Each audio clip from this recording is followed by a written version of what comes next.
Hello,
നമസ്കാരം.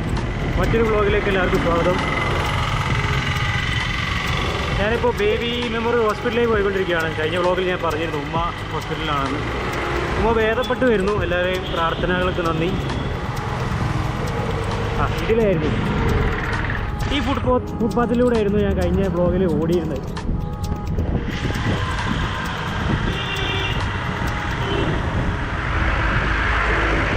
പകൽ സമയം ഓടാട്ടോ, നല്ല തണലുണ്ട്, ഈ മരങ്ങളുടെ തണൽ അടിപൊളി.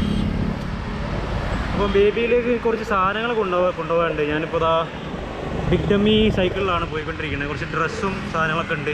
അത് ഹോസ്പിറ്റലിൽ എത്തിച്ചതിന് ശേഷം ബൈസ് കഫേയിലേക്ക് പോകണം. ബൈസ് കഫേയിൽ ഒരു കസ്റ്റമർ 4:45 ആകുമ്പോഴേക്കും എത്തുമെന്ന് പറഞ്ഞിട്ടുണ്ട്. പിന്നെ കുറച്ച് വിശേഷങ്ങളുണ്ട്, ഞാൻ പറയാം അപ്പോൾ. ഓക്കെ.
എത്ര വർഷമായി സൈക്കിളോട്ടിന്?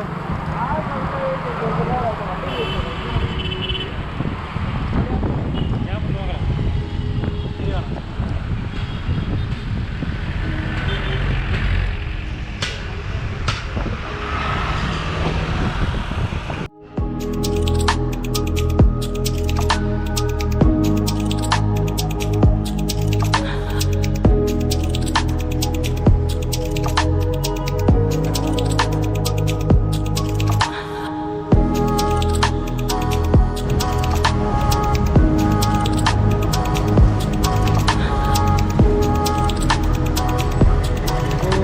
ഹോസ്പിറ്റലിൽ നിന്ന് ഷോപ്പിലെത്തി, കസ്റ്റമറൊക്കെ മീറ്റ് ചെയ്തു. ഞാൻ ഉച്ചക്കൊന്നും കഴിച്ചില്ല.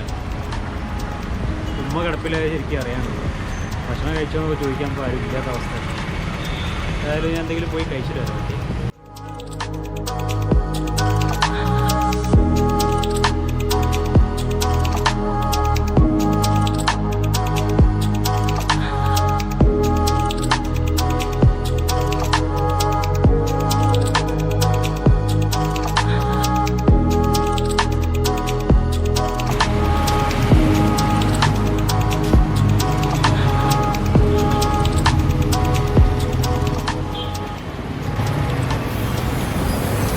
സമയം രാത്രിയായിക്കൊണ്ടിരിക്കുന്നു.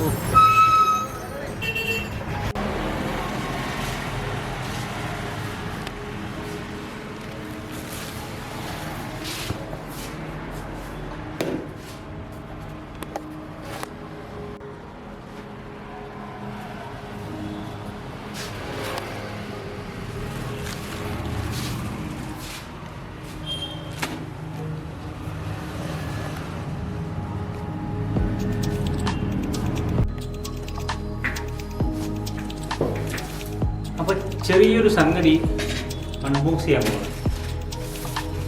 എൻ്റെ വീഡിയോ കാണുന്നവർക്കറിയാം, വീഡിയോയുടെ ക്ലാരിറ്റിയൊക്കെ തുടക്കം വളരെ പരിതാപകരമായിരുന്നു. അപ്പോൾ ഓരോ സംഗതികൾ ഞാൻ ഇങ്ങനെ മേടിച്ചു വീഡിയോസിൻ്റെ ക്വാളിറ്റികളൊക്കെ മെല്ലെ മെല്ലെ ഇങ്ങനെ മെച്ചപ്പെട്ട് വന്നതാണ്. അപ്പോൾ സമീപകാലത്തായിട്ട് എല്ലാവരും പറ്റുമില്ലേ,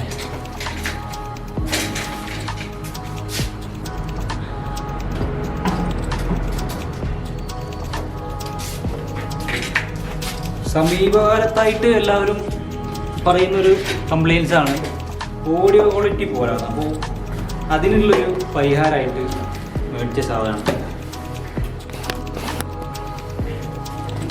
നമ്മൾ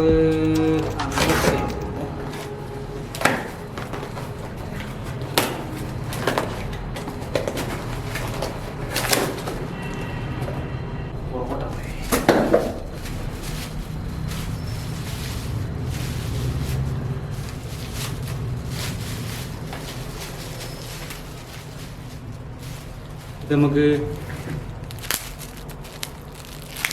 ആമിനൊക്കെ പൊട്ടിക്കാൻ കൊടുക്കാം. ഇതാണ്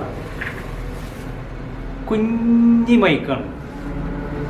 എനിക്കെല്ലാം കുഞ്ഞി സാധനങ്ങളോടൊക്കെ ഭയങ്കര ഇഷ്ടം. അതാണ് ടാറ്റോനാനൊക്കെ മേടിക്കാൻ കാരണം. ഇതുണ്ടോ കുഞ്ഞി ക്യാമറ, ചെറിയ മൈക്ക്. പക്ഷേ ഇത് ചെറിയ മൈക്കാണെന്ന് പറഞ്ഞിട്ട് കാര്യമില്ല. ഇതിൻ്റെ ഓഡിയോ ക്വാളിറ്റി എന്ന് പറഞ്ഞാൽ ഭയങ്കരമാണ്. ഞാൻ ഇതിൻ്റെ റിവ്യൂസും കാര്യങ്ങളൊക്കെ നോക്കിയതിന് ശേഷമാണിത് മേടിച്ചത്.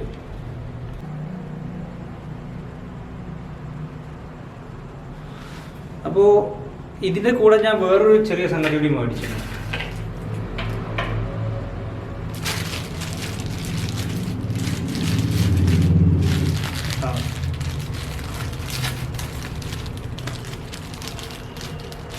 ഇതിൻ്റെ രസകരമായ സംഗതി എന്താണെന്ന് വെച്ചാൽ, ഇതിൻ്റെ ഞാൻ ഓൺലൈനിൽ ഇതിനെക്കുറിച്ച് സെർച്ച് ചെയ്തപ്പോൾ ഇതിൻ്റെ ഒരു ഡിസ്ക്രിപ്ഷനിൽ പറഞ്ഞത് മാൻ ടു വുമൺ എന്നാണ്. അതായത് ഇത് മാൻ, ഇത് വുമൺ. സംഗതി എല്ലാവർക്കും മനസ്സിലായിട്ടുണ്ടാവും തോന്നുന്നു. ഈ മൈക്ക് ഇങ്ങനെ കുത്തി കഴിഞ്ഞാൽ ക്യാമറയുടെ പുറത്തേക്കാണ് ഉണ്ടാവുക. അപ്പോൾ നമ്മൾ ക്യാമറ ഇങ്ങനെ പിടിച്ച് സംസാരിക്കുന്ന സമയത്ത് നമ്മുടെ ഓഡിയോ ക്യാമറയുടെ മുമ്പിലേക്കായിരിക്കും ഉണ്ടാവുക. അപ്പോൾ ആ മുമ്പൊന്ന് ഓഡിയോ പിടിക്കാൻ വേണ്ടിയിട്ട് ഉള്ളൊരു ചെറിയ സെറ്റപ്പാണിത്. അപ്പോൾ ഇതെങ്ങനെ ഫിറ്റ് ചെയ്യുക എന്നുള്ളത് ഞാൻ ജസ്റ്റ് കാണിച്ചു തരാം. ഒരു മിനിറ്റ്, എൻ്റെ ഫോണിൽ കാണിച്ചു തരാം. അപ്പോൾ ഇതാണ് നമ്മുടെ ക്യാമറ സെറ്റപ്പ്. അതിൽ മൈക്കിൻ്റെ മൈക്ക് ഔട്ട്പുട്ട് ഇവിടെയാണ്. അപ്പോൾ ഇത്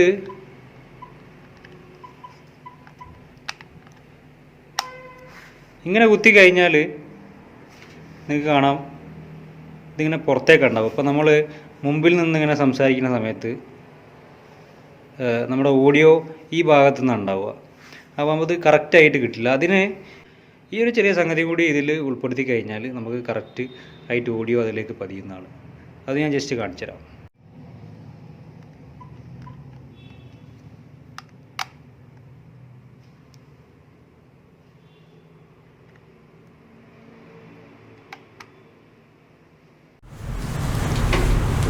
ഇപ്പോൾ എങ്ങനെയുണ്ട് ഓഡിയോ ക്വാളിറ്റി? ഉഷാറല്ലേ? എഡ്യൂട്ടിഡ്സ് എന്നാണ് ഈ മൈക്രോഫോണിൻ്റെ പേര്. ഇതിൻ്റെ പ്രൈസ് ഒരു മിനിറ്റ് ഞാൻ പറയാം.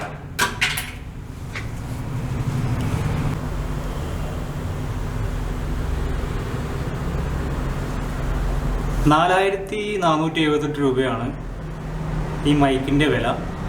അതേപോലെ ഈ ചെറിയ മാൻ ടു വുമൺ അഡാപ്റ്ററിന് 200 സംതിങ് ആ റേഞ്ച് മാത്രമേ പ്രൈസ് വരുന്നുള്ളൂ. അപ്പോൾ നല്ലൊരു സെറ്റപ്പാണ്. നിങ്ങൾ വ്ളോഗിങ് ചെയ്യുകയാണെന്നുണ്ടെങ്കിൽ റോഡിൻ്റെ ഒക്കെ വലിയ വില കൊടുത്തിട്ട് മൈക്ക് മേടിക്കണമെന്നില്ല. ഈ ചെറിയ സെറ്റപ്പ് തന്നെ നല്ല ഓഡിയോ ക്ലാരിറ്റി നിങ്ങൾക്ക് ലഭിക്കുന്നതാണ്. നിങ്ങളോട് ഒരു വീഡിയോയിലൂടെ കാണണം സത്യത്തെ ആഗ്രഹിച്ചല്ല, അങ്ങനെ കണ്ട് നിങ്ങളുടെ സഹതാപം പിടിച്ചു പറ്റാൻ വേണ്ടി വന്നതുമല്ല. എനിക്കൊരു അർത്ഥം പറ്റിയത് ഈ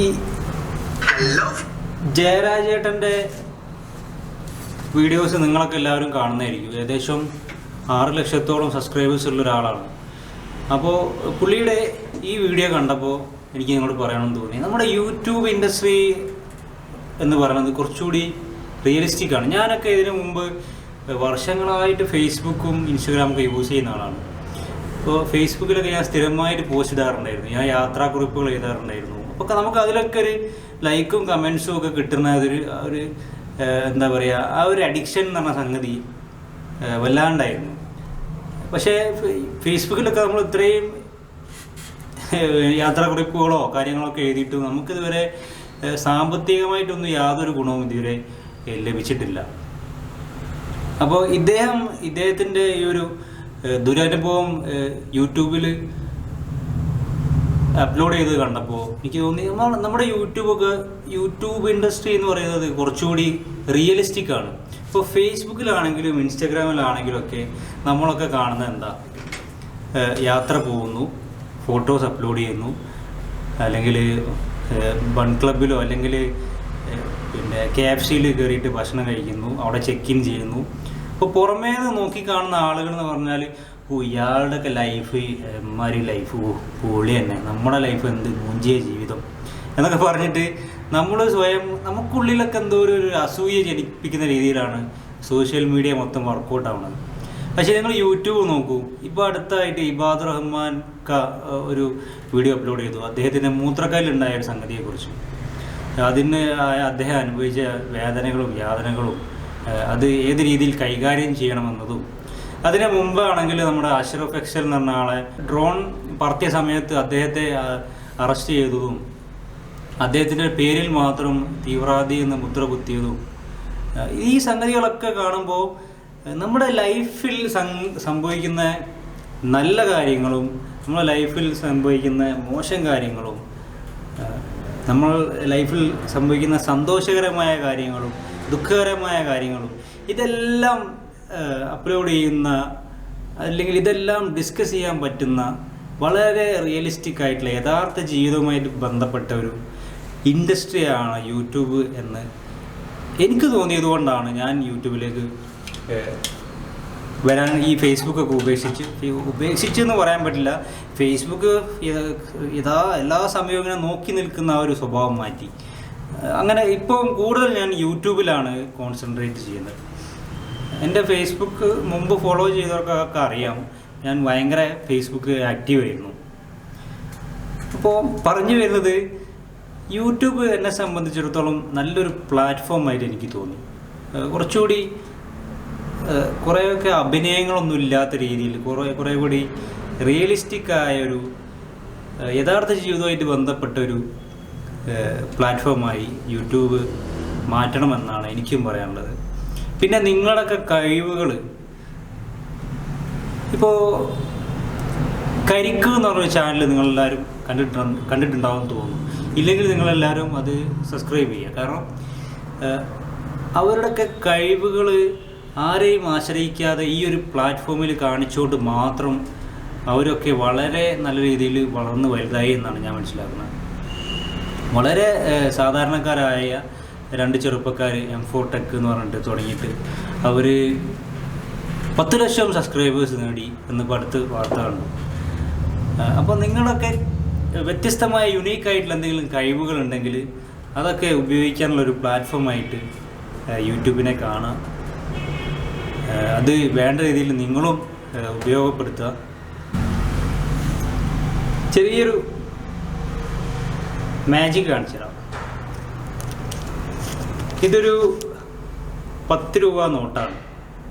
എല്ലാവർക്കും കണ്ടാൽ മനസ്സിലാക്കാം. എൻ്റെ കയ്യിലൊന്നുമില്ല. ഇത് ഞാനിങ്ങനെ മടക്കാൻ പോവാണ്. ഓക്കെ,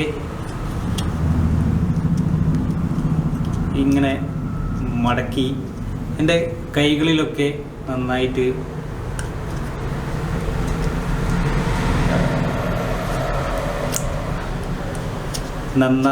ഇങ്ങനെ കൈകളിലൊക്കെ ഒന്ന് മിക്സ് ചെയ്തു. ഇത് ഞാനിങ്ങനെ നിവർത്താൻ പോവാണ്. കേട്ടോ,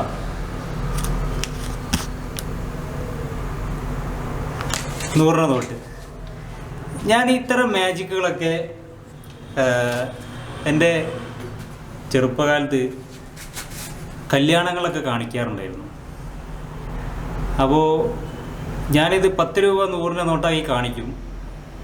അപ്പോൾ ചിലരൊക്കെ അത് കാണിച്ച് കഴിഞ്ഞിട്ട് ഒന്നുകൂടി ഇത് കാണിക്കാവോ എന്ന് ചോദിക്കും. അപ്പോൾ ഞാൻ പറയും, എന്നാൽ നിങ്ങളൊരു 100 രൂപ തരുമെന്ന് പറയും. അപ്പോൾ അവർ 100 രൂപ തരുമ്പോൾ ഞാൻ ഇതേപോലെ ഇങ്ങനെ മടക്കി ചുരുട്ടി കൈകളിൽ നിന്ന് 10 രൂപയ്ക്ക് അവർക്ക് കൊടുക്കും. അപ്പോൾ എനിക്ക് 90 രൂപ ലാഭം. അപ്പോൾ നമ്മുടെ സ്കില്ല് വെച്ചിട്ട് നമ്മളത് ഏത് രീതിയിലെങ്കിലും പണമുണ്ടാക്കാനുള്ള മാർഗം നോക്കണമെന്നാണ് എനിക്ക് പറയാനുള്ളത്. ഇപ്പം ഞാനാണെങ്കിൽ ഈ സൈക്ലിംഗ് പാഷനും വെച്ചിട്ട് ഒരുപാട് കാലമായി ഇങ്ങനെ ജീവിക്കുന്നു. നല്ല രീതിയിലൊന്നും എനിക്ക് പൈസ സമ്പാദിക്കാനൊന്നും കഴിഞ്ഞിട്ടില്ല, ഉള്ളത് പറയാലോ. ഈ ഫീൽഡിൽ ഇങ്ങനെ പിടിച്ചു നിൽക്കുന്നതല്ലാതെ വൻകിട കമ്പനികളൊക്കെ ഇങ്ങനെ വന്നിട്ട് വലിയ വലിയ ഇൻവെസ്റ്റേഴ്സൊക്കെ വന്നിട്ട് ഈ മേഖലയിൽ ഇങ്ങനെ ആധിപത്യം പുലർത്താണ്. അപ്പം നമ്മളെപ്പോലത്തെ ചെറുകിട കടക്കാരെ ഒന്നും ആരും പരിഗണിക്കുന്നില്ല. അപ്പോൾ ഞാൻ നിങ്ങളോട് പറഞ്ഞിരുന്നു ഞാൻ ചെറിയ ഇവൻറ്റുകൾ നടത്താൻ പ്ലാൻ ചെയ്യുന്നു എന്നുള്ളത്. അപ്പോൾ ഞാൻ ഈ മാസം 12-13 ഒരു ഇവൻറ്റ് നടത്താൻ പ്ലാൻ ചെയ്തു. അത് 2500 രൂപ ഫീസ് വെച്ചിട്ട് ഒരു ഇവൻറ്റ് നടത്താനായിരുന്നു പ്ലാൻ ചെയ്തത്. 30 പേര് മിനിമം വന്നാലേ ആ ഇവൻറ്റ് നല്ല രീതിയിൽ എനിക്ക് നടത്താൻ പറ്റുമായിരുന്നുള്ളൂ. അപ്പോൾ 30 പേരെ കണ്ടിട്ടാണ്, മിനിമം 30 പേരെ കണ്ടിട്ടാണ് ഞാൻ ആ ഇവൻറ്റ് പ്ലാൻ ചെയ്തത്. പക്ഷേ ആ ഇവൻറ്റിൽ ആകെ 13 പേരാണ് രജിസ്റ്റർ ചെയ്തത്. അപ്പോൾ സ്വാഭാവികമായിട്ടും ഞങ്ങൾ ആ ഇവൻറ്റ് സ്കിപ്പ് ചെയ്തു. അപ്പോൾ ഞാനും എൻ്റെ ഒരു സുഹൃത്ത് പൃഥ്വിരാജ് എന്ന് പറഞ്ഞിട്ടുള്ള ഒരു സുഹൃത്തുമായിട്ട് ചേർന്നിട്ട് ഞങ്ങൾ ഫസ്റ്റ് ലാബ് എന്ന് പറഞ്ഞൊരു കമ്പനി തുടങ്ങിയിട്ടുണ്ട്. അപ്പോൾ അത് സൈക്ലിംഗ് അഡ്വഞ്ചർ ആയിട്ട് ബന്ധപ്പെട്ടുള്ള സ്പോർട്സ് അഡ്വഞ്ചർ സൈക്ലിംഗ് ഒക്കെ ആയിട്ട് ബന്ധപ്പെട്ടുള്ള ടൂറുകളാണ് ഞങ്ങൾ ഉദ്ദേശിക്കുന്നത്. അപ്പോൾ ഈ 13 പേര് വന്ന സമയത്ത് ഞങ്ങളത് സ്കിപ്പ് ചെയ്തു, 26-27 മാറ്റി കുറച്ച് പേരെയും കൂടി ഉൾപ്പെടുത്തിക്കൊണ്ട് ചെയ്യാന്നുള്ള പ്ലാനായിരുന്നു. പക്ഷേ അതിനിടയ്ക്ക് എൻ്റെ ഉമ്മാക്ക് ഇങ്ങനെ അപകടം പറ്റി, അതൊന്നും ചെയ്യാൻ പറ്റിയില്ല. പക്ഷേ ഇപ്പോൾ ഞങ്ങൾ പ്ലാൻ ചെയ്തത് എന്താണെന്ന് വെച്ചാൽ ഇനി മിനിമം 5 പേര് വന്നാൽ ആ 5 പേരെ വെച്ചിട്ട് ഇവൻറ്റ് നടത്താൻ പറ്റുന്ന രീതിയിലാണ് ഇപ്പം പ്ലാൻ ചെയ്തിരിക്കുന്നത്. അതായത് ഫെബ്രുവരി 1st വീക്കിൽ സാറ്റർഡേ സൺഡേ, 2nd വീക്കിൽ സാറ്റർഡേ സൺഡേ, ഈ തീയതികളിലാണ് നമ്മൾ ഇവൻറ്റ് പ്ലാൻ ചെയ്തിരിക്കുന്നത്.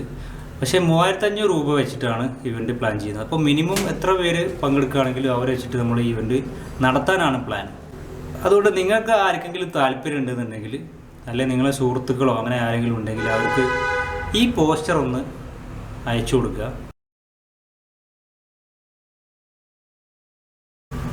ഈ പോസ്റ്റർ നിങ്ങൾ സ്ക്രീൻഷോട്ട് എടുത്തിട്ട് നിങ്ങളെ സുഹൃത്തുക്കൾക്കൊക്കെ ഷെയർ ചെയ്യുക.